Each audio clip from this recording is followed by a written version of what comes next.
So last year, I embarked on a journey for love, leaving my family that I am very much close to for the unknown, really. I made sure to document my journey as much as I could. Saying goodbye to my family wasn't easy, but I had to move on to the next phase of my life. I came into the US of A, as I fondly call it, with a K1 visa, as most of you already know. Now, what next, you ask? Well, in today's video, I will be sharing my adjustment of status process with you, and I hope this is insightful to someone out there.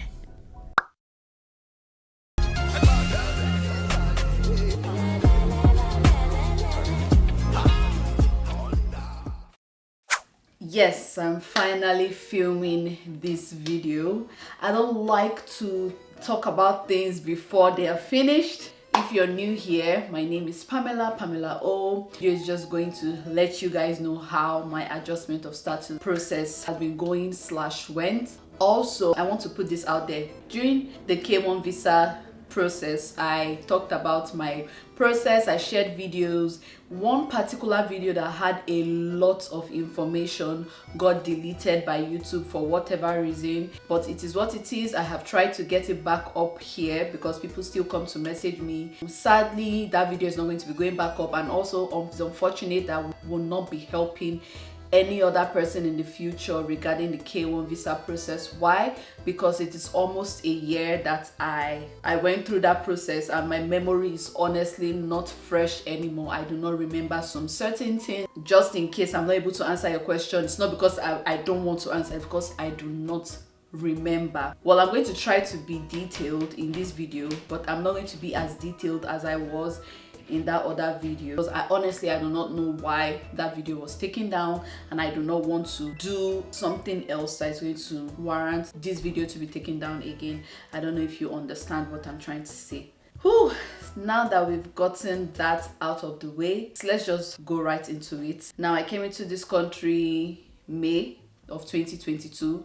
We filed for the adjustment of status July. One thing that made us to file for the adjustment of status in July, aside of the fact that time was running out, I looked at the medical reports that I was given in Lagos. So there's this medical report that you're going to pick up in Lagos. That medical report is what you will need for your adjustment of status process. If not, you have to do another round of medicals here. If you look to the top right corner or the bottom right corner, you would see an expiration date on that medical report. So I looked at that medical report and I saw that it was going to expire, I think July 22nd or something like that.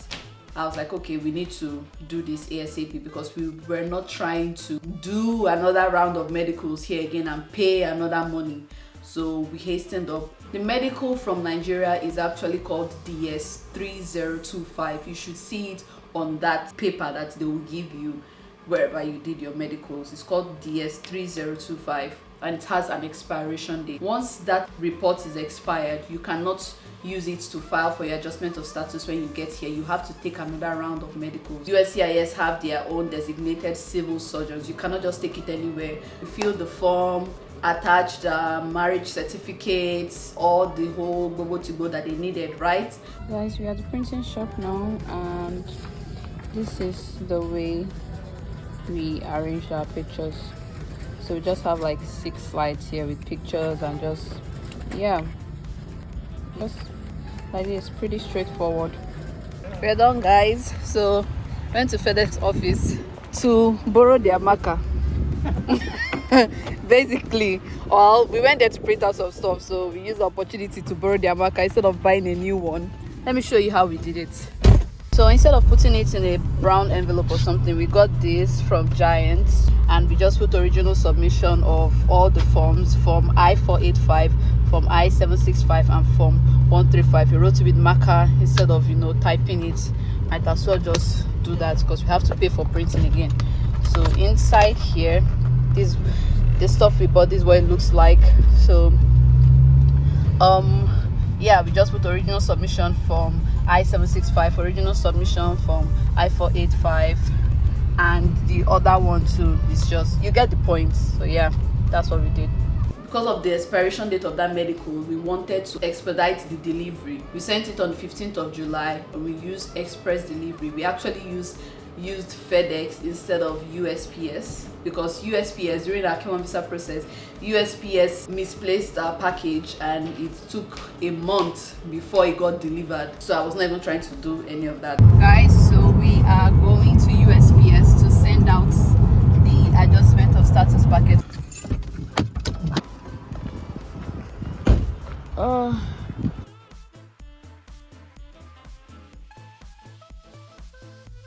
So guys, we paid $57,000. We paid $57.55 because we wanted the delivery. We want the delivery in 2 days. And on the 18th of July, USCIS received our case. Checking.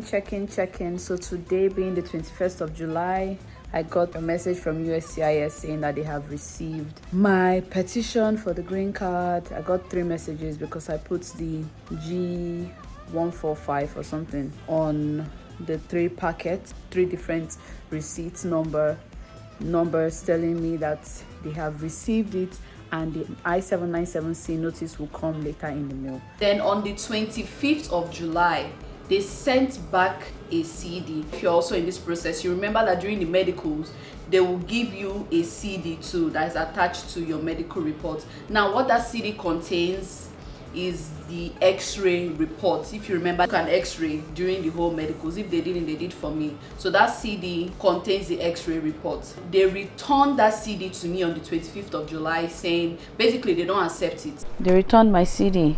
They returned it back to me. So it says here, dear sir, madam, we are returning an item or items you sent in support of your application/petition, as it is a format we cannot place in your file folder for review by an officer during the adjudication process. So basically they just sent it back to me because they don't accept CDs. So yeah, I put DVD CDs. I went to FedEx to see what the content of that CD was, and it was my x-ray. Then on the 29th of July, I received an actual mail from USCIS regarding my online account, and this mail is called I-797C. What's up guys, I just went down and I saw this mail. This is quite different from NOA one. I'm just going to read some parts out, and definitely cannot read everything because it's personal information. They said, welcome to USCIS. Thank you for your recent submission. We have created a USCIS online account for you. With this account, you can check the status of your case, sign up to receive email notifications and text messages, manage your account preferences and contact information. Log on, and now this one is bold. Log on and confirm your account within 90 days. So you see, this one is different from the I-129F one.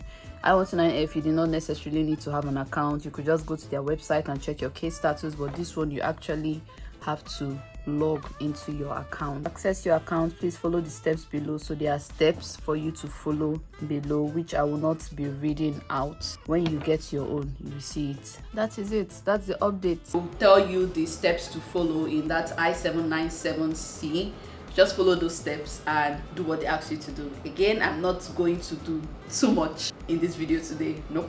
After I created my account that same day, I found out that they already booked me for biometrics on the 12th of August. Hey guys, new information. I'm so happy.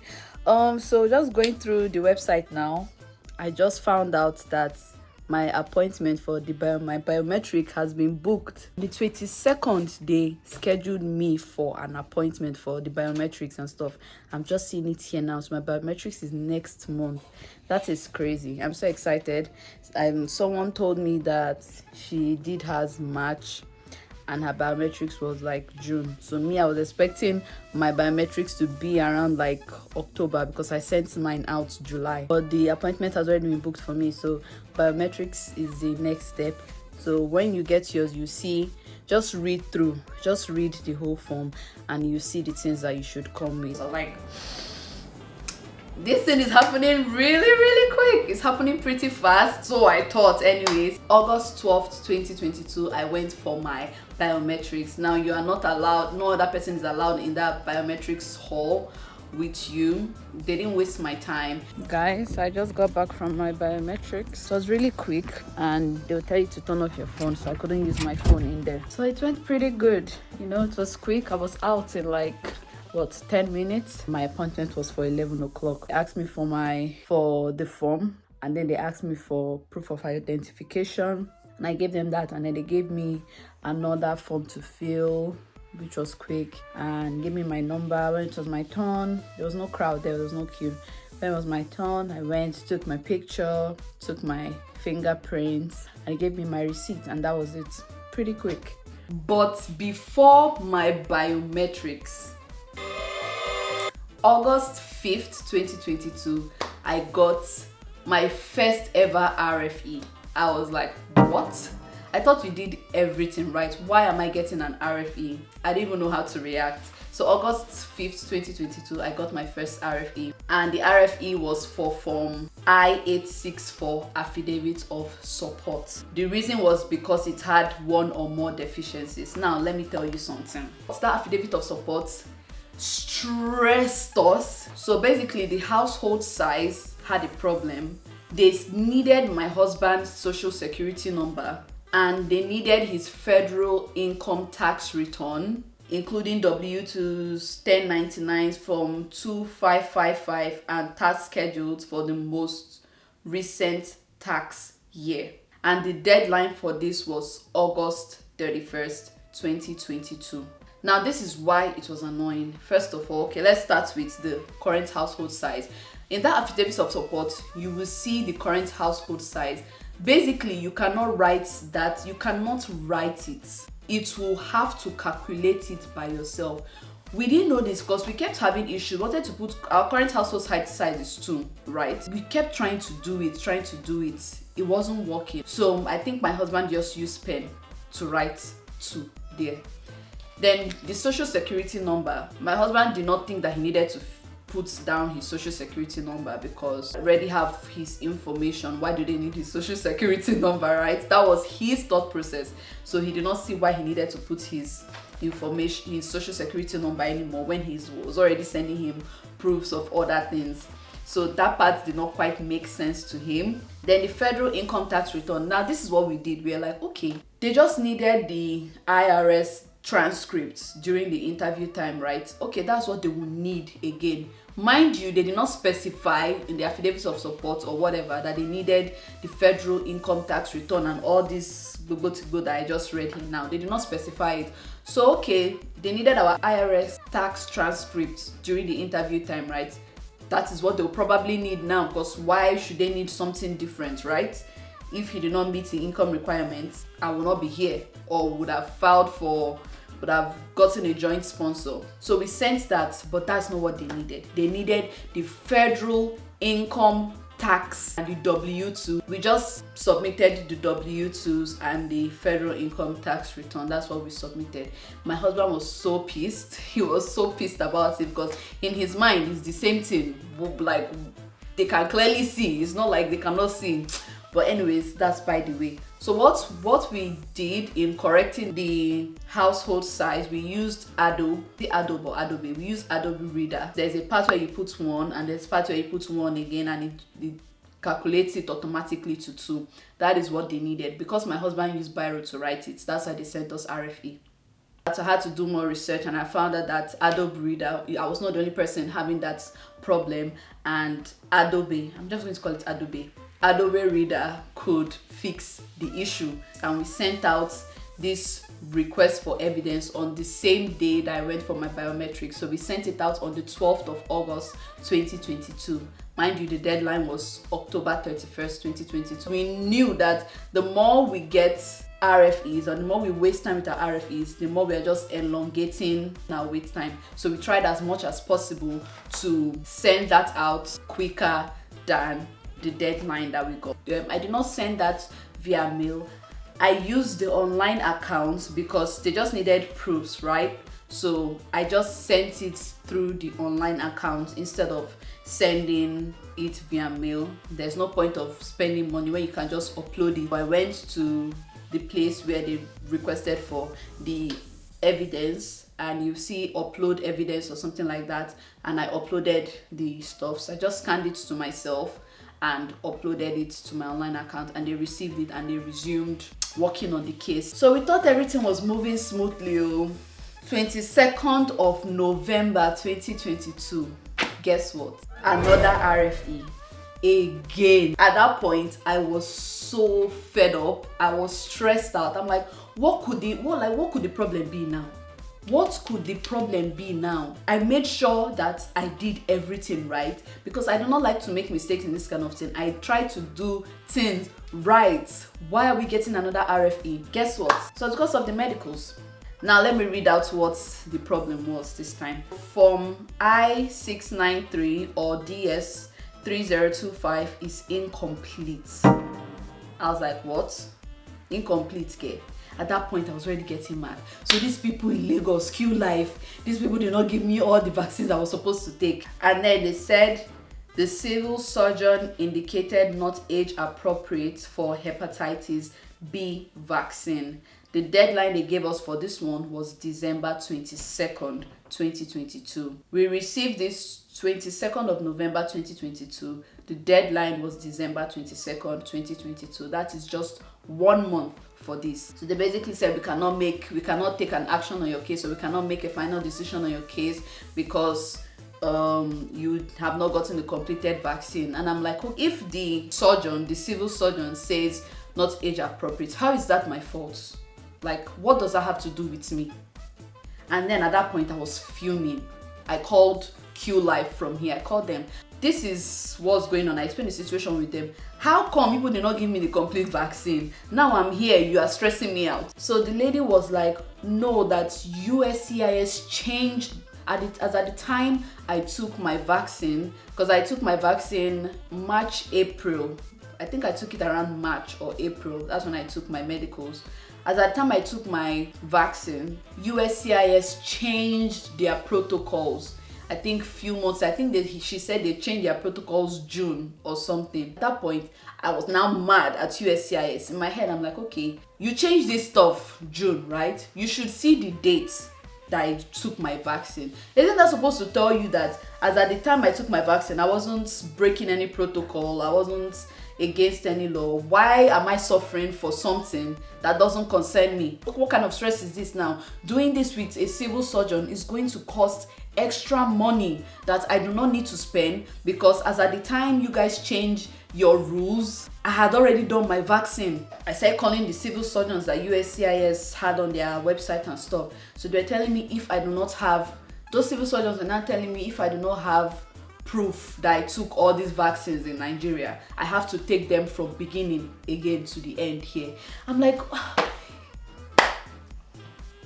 imagine how frustrated I was. I was so frustrated. I'm like, okay, if USCIS is telling me that it's only one vaccine that I did not do, and you people work under USCIS, or you people are affiliated with USCIS, isn't that supposed to tell you that I have done everything? Why do I need to show you proof that I took the whole vaccine? Like, what kind of problem is this? It's like from one problem to another. I was so mad. At that point, I had to calm down and just think and recoup. I called Q Life. I was like, okay, can I get a record? Can I get my medical record? She's like, oh no, the record that they already gave me my record when I came to pick it up. I'm like, yes, I know. I picked my record up. But you guys should still have my record. Should have my record on file. Please check. And then she did what she had to do, and she said, oh, they have my record on file, but I have to pay for it because I already picked up my original record. For them to give me a new one, I have to pay for it, blah blah blah. There was no point to even argue. I asked her how much. She said it's 3,000. that I have to pay 3,000 for them to send me a new record. But before I was like, okay, let me pay it. She said, oh no, I have to speak to their top nurse and let their top nurse know and all of that, and if she agrees, then I'll pay the money and they'll collect. I was like, okay, I thought we were getting somewhere here, girl. Like, why do you have to do me like this? So she sent me the email to their head nurse or something like that. I typed up a mail to them, blah blah blah. I gave her my case number, because in this kind of situation you have to think, you have to go straight to the point so that they can answer you. I told her my name, I gave her my case number, like my Lagos case number. When I went there, they should have that on file. And in my head, if they are trying to bring up my case number would better help them. I just told her the whole story. I would like to get a record of my medicals, because the initial one I got is with USCIS, but I need a new one to get the hepatitis B vaccine here and all of that. And then when she replied me, she said I should send her proof. Well, that part I get, because anybody can act like they are me just to get my record. So she needed proof that I was the one. I gave her the information she needed, and when she verified, she sent me the account number I should send the money to. I sent it to them, and I got my medicals from Q Life. I was like, oh, that's the way to go. I like the way I think, girl. I like the way I think. Moving on. So at that point, when that was happening, we were also trying to get a new civil surgeon. So guys, I'm going to go take my hepatitis B vaccine today. I'm just over this whole immigration process, but yeah, I'm ready to go. Thankfully, I was able to get a copy of my initial vaccine from Q Life, so that has been printed, and I'm going to go with all of that. Yeah.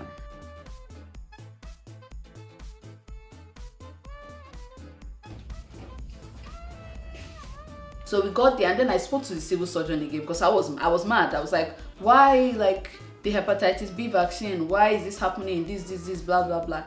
The civil surgeon was like, oh yes, that a lot of people recently have been having the same issue, because he was actually the one that explained it to me fully. He explained to me, that's when he told me that they changed it around June, so everybody got affected. I had to still do another round of blood tests. Asked me soon, do I have a record of my stuff, but I came prepared. I gave it to him. He saw it, even though it was still protocol for us to still pay $500. Is it $500 or $300? 5 or 3, one of the two. We were like, okay, just the hepatitis B vaccine. B vaccine is what we are here for. Why do we have to pay extra money for this? They're like, oh, because of the blood test that they will still have to carry out to see is. They just gave one excuse like that. I beg. It was still painful, even after all the stress, all the things I did to try not to pay extra money. We still had to pay $300 or $500 for medicals, and that was annoying. Imagine if I did not come with proof of me actually doing my medicals in Nigeria. Just imagine how much we would have paid. Then he looked at my file. He said, oh, the flu vaccine I got. Remember that I got the flu. I got the flu in this country. I was like, yes, I got the flu, because the flu vaccine I got was for is it spring or that period. Now is winter, so I need to get another flu vaccine. That's why I got the flu. So I had to go and take another flu vaccine. So guys, I just took the hepatitis B vaccine and flu shots again. My arm is killing me. Took it at Walgreens, and I had to come with proof of me. I spoke to someone at pharmacy. I'm like, can you just give me a record, something to show that I actually took this vaccine, because I need it for immigration purposes. Apparently that hepatitis B vaccine, there's one that has just 2 shots. You can take one, and then because of the deadline that they gave us is so close, we can send it like that. They will see that we've actually taken the vaccine. Then I can take the second dose whenever, and if they still need it, that's fine. But if I take the first vaccine, I should come back and they'll clear me, will submit it, and they will go ahead, they will accept it like that. Someone that understands. So he was really helpful. I really like them. On November 28, 2022, I took the hepatitis B vaccine and the flu shots. December 7th, 2022, I submitted the proof that they needed, because when you do all those things, you have to take it back to the civil surgeon. They will call you and let you know when your stuff is ready for pickup. So guys, today is December 7th, and going to go pick up my results. The doctor cleared me, so we'll pick it up and we'll send it straight to USCIS. So this is a week and 2 days, because I did the test last week Monday, I think. So today is Wednesday, and they called me yesterday to schedule pickup. So I'm going to go pick it up. This one is not the one that you upload online. This one we needed to actually mail it. CIS will tell you where to mail it in the RFE that they sent you. We mailed it via USPS, and it got there the next day. Waited. I did not hear anything from USCIS. I kept checking my online accounts. It was still telling me that they gave me an RFE. I need to reply on the 22nd of December. They were like, the deadline for the RFE has expired. I started panicking. I'm like, we sent this thing on the 7th of December. Why is it still telling me that I have not submitted anything? I've passed my deadline, all those stuff. So I was just worried. And then I kept trying to get in contact with USCIS, because it's very annoying calling USCIS. It's just a robot. It's just a robot that be answering you. Just robots, because they don't want you to talk to any human being. I was able to finally get in touch with a human being. So I finally got a hold of someone there, and then I spoke to the person. I'm like, okay, I submitted my stuff December 7th, and up to now on my online account is not working. That's not updated yet. And she checked and all of that. Though I did see in the RFE, they said if they don't get back to you in 2 months, that's when you can reach out to somebody. But my problem was my online account has not updated. So what's going on? That's why I called someone, and yeah, she said the same thing. She checked. She was like, okay, that usually takes them 2 months at most before you can reach out to the center and all of that. So in my head, I'm like, so till February, I should just wait till February. I took my mind off it. That's why when I filmed my Q&A and people were like, I've not said anything, that's what I was going through at that point. I filmed that Q&A January something. Now this is where the good news happens. I know I've been talking like nothing has been happening, but good news, I actually have my green card now. I have my green card, guys. Let me tell you how this happened. After I filmed that Q&A, right, on the 29th or 30th of January, I received a mail. It was a new social security card. I was confused. Why are they sending me a new social security card? Why? Then my mind went to USCIS. I'm like, okay, in the form that I already have a social security card. I don't need a new one. Why am I getting a new social security card? My husband looked at it and pointed out that because the old social security card you get is going to have a valid without DHS authorization, valid for work with DHS authorization or something like that in red on the social security card. But this new one I got did not have that. So my husband looked at me and was like, this social security card looks like his own, like the normal social security card. It doesn't have that. So in my head, or in my husband's head, he was like, oh, this is your work permit, you can finally work. And then I'm like, if I can work, it's supposed to like come in a combo card. I'm supposed to have like my travel card and my combo card like together. It wasn't really clicking. And because we spoke to someone and someone was like, and the person was like, till February, that's when you can reach out to them. Right now, you still have to wait all those. My head was not really still going to the fact that, okay, this might be something else. To my husband, I already had a work permit. So after we talked about it, I was still kind of disturbed because I didn't understand what was going on. But I just let it slide. He went upstairs. After some minutes, I was like, okay, why do I have a new social security card? Okay, like what's going on? Then I was like, okay, I'm just going to check my online account. And the purpose of me checking my online account was to actually see if they approved my employment authorization stuff. That was what I was actually going to check, not to actually see if I've gotten my green card, right? I checked. My travel document is the first on the list, followed by employment authorization. I saw the travel document, was like still actively reviewing this. I scrolled down to employment, we're still actively reviewing this. I wanted to click out. I was like, let me just scroll down and see if they've actually looked. I scrolled down. I scrolled down to the part of my green card application, and I saw we approved your case on the 26th of August. My SSN had 25th of January. Online, it had, we approved your case on the 26th of January 2023, blah, blah, blah. We have sent you. I could not believe what I was I couldn't believe what I was reading. It took a minute for it to actually sink in. And I was kind of shaking because, like, what's going on? What is going on? I just quickly sent a picture of my screen to my husband. My husband came down. And I was just like, what is going on? What the hell is going on? They approved the case on the 26th, and on the 29th I got my social security number. I was like, what the hell? I was so shocked. Then the next day, I think on the 30th or the 31st, said let me check again. I checked again and they were like, your card has been processed or something like that. I was like, whoa. I did not have to go for interview. And you know, that means that fingerprint and the biometrics I did the last time is what they are actually going to use in processing my card. I was like, whoa, this is crazy. Do you know why I was that shocked? Before I actually got to speak to someone, when I was trying to do the help self-service and stuff, they're like, don't message us till January 2025. I was like, 2025. From that to your card has been processed. Do you understand why I was that shocked? And on the 2nd of February 2023, I got my green card delivered to me.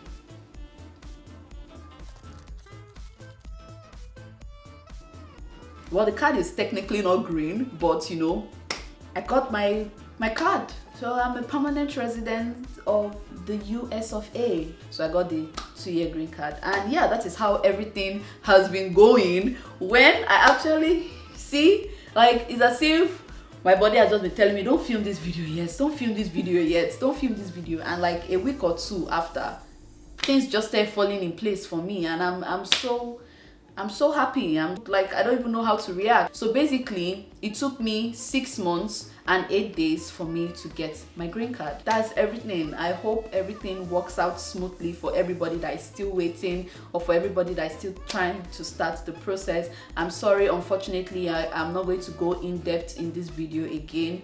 I really went in depth in my other video and I don't know what happened. YouTube doesn't want to say whatever happened, which, you know, doesn't really make sense. So yeah, I'm sorry to whoever would have been expecting me to go in depth as I did during my K1 process. But yeah, I hope the little information in this video help 1 or 2 people out. And yeah, that's going to be the end of this video. I pray for whoever is still waiting for the adjustment of status process to come through. Do like, comment, subscribe if you enjoyed this video, and if you like seeing this beautiful face on your screen. Yeah, I'll see you guys in the next video.